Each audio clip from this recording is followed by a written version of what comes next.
Okay, next step.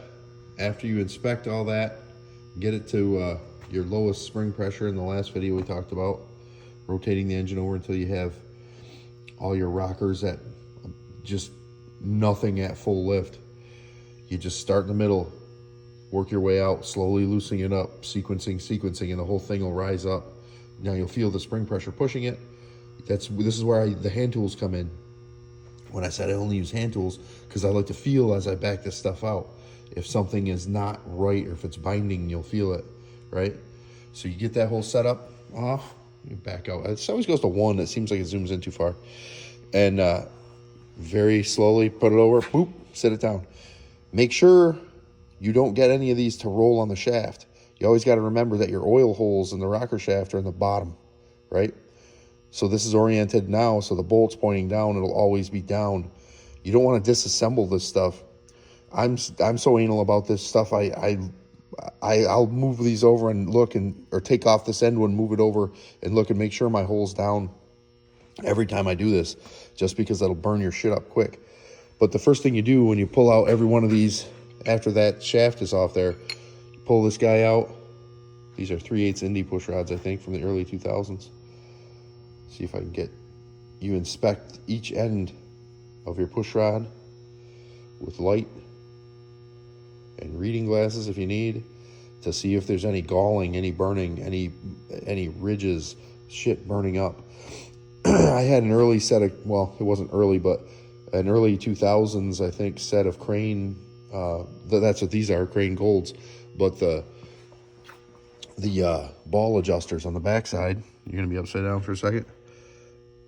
Those guys these adjuster screws were not heat treated properly. This was a long time ago. And these things just ate themselves up.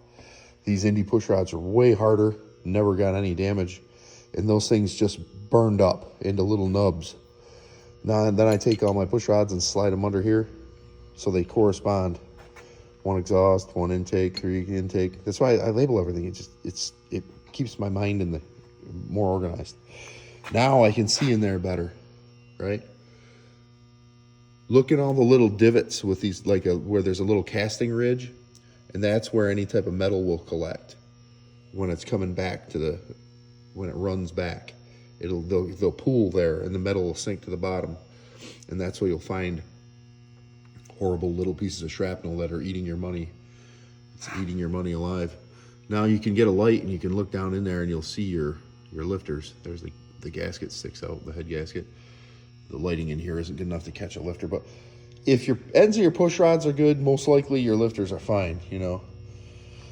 And then down the road, I think everything's fine in this. We're gonna end up taking the pan off and draining this oil into a fresh bucket.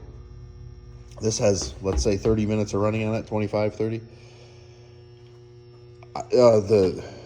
What I've been told to do is to run this around in the car for about an hour with this oil, and then we're going to drop it. But because I have some pan issues, I'm going to drain this oil into a nice clean bucket I'm going to buy, and I'm going to watch it come out and inspect the oil as well, see if there's any metal in that.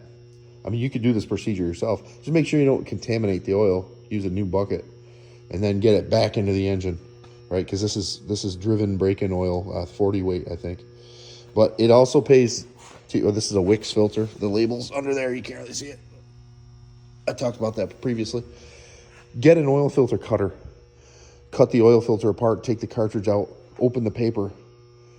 Inspect it. You might see a couple tiny flakes in there of shiny. A couple things isn't bad. You're always going to catch a couple little flakes of something because everything's breaking in and wearing. But if there's a bunch of stuff, you have a problem. Stop what you're doing. Pull the engine out, figure it out before you cost yourself way more money and damage stuff. So I'm moving on.